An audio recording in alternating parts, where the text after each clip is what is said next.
Rescue crews in Indonesia are racing to find survivors after a devastating pair of natural disasters killed about 850 people.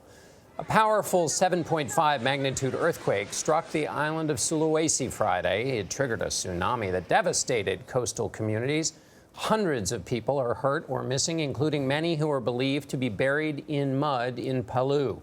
Tens of thousands are homeless. Tracy is in Indonesia, traveling to the hardest hit areas.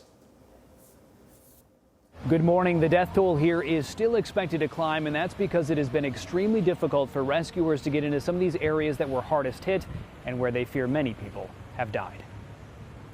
Trapped by rubble and surrounded by mud, this woman spent more than 48 hours waiting for rescue, one of over 1 million Indonesians impacted by Friday's earthquake. Cell phone video shows the quake's power as the ground cracks and explodes, the earth rising and falling like waves. The seismic shock also triggered a tsunami, bringing a wall of water nearly 20 feet high roaring over the island of Sulawesi. It came without warning after the earthquake cut power to the tsunami alert system. The twin disasters devastated the city of Palu, where crowded buildings like mosques and malls collapsed, trapping people inside. Until Sunday night, cries for help could be heard from the rubble of the Norah hotel, where officials believe 50 people could be buried under the debris. While some crews are still racing to save survivors, others have turned to the grim task of collecting bodies.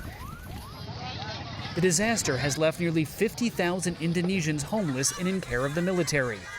While surveying the devastation, the Indonesian president told survivors recovery efforts will take time. "We didn't expect it to be like this," he said, "so we hope and pray for the communities and be patient."